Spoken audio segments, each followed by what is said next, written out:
Good morning. I was looking at the liturgical calendar on Monday morning and found myself laughing.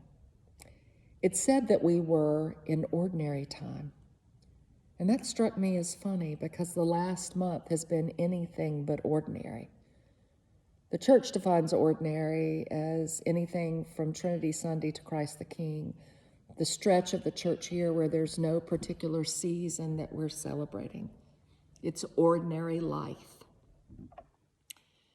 But we all know that life has not been ordinary this past month.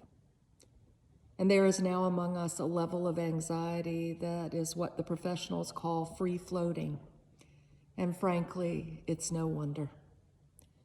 We are in solidarity with our brothers and sisters in Western North Carolina and in South Florida who have seen destruction at the levels of which we are intimately familiar, and some which defy our experience and are apocalyptic. We are moving toward a very close election which has polarized the nation. The Middle East is unstable. And we even have the northern lights, which while beautiful, leave us looking at the heavens and asking, what's up that we can see them this far south? Add our own issues that are often known only to us and God alone. Ordinary time becomes not so ordinary after all. I'd like to think that we're living in extraordinary times, times that if we are mindful and watchful and faithful, are anchored in God's presence and love. We begin our season of stewardship entitled Anchored in God's Love. It is God's love at work in the world about us that allows us to lift up our hearts, confident that God will never leave us or forsake us. It is being anchored in love by your generous gifts of time, which allow us to do things like invite our community to a pig picking or offer a wonderful fall bazaar to benefit our community's needs.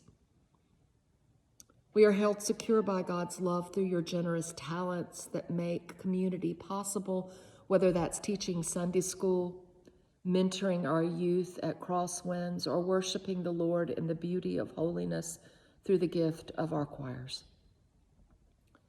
We are held in love through the gift of your financial resources, allowing us to open our doors on Sunday morning in celebration, in times of sorrow and in times of joy, as well as maintaining and offering our beloved church and its campus, not merely for Sunday worship, but for people in the community who are seeking recovery, or people who simply need a place to gather as they serve our community.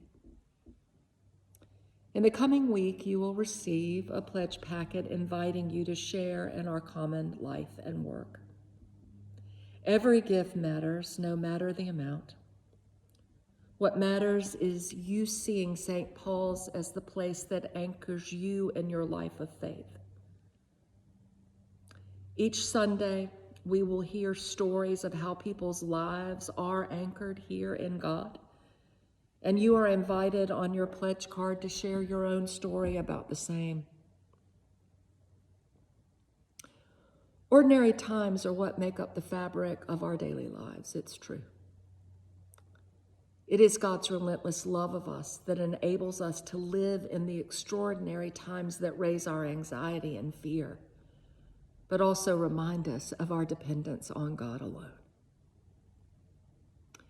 During my morning prayer time on Thursday, I must have been channeling Bishop Curry because an old hymn came to mind that I've been returning to again and again and again.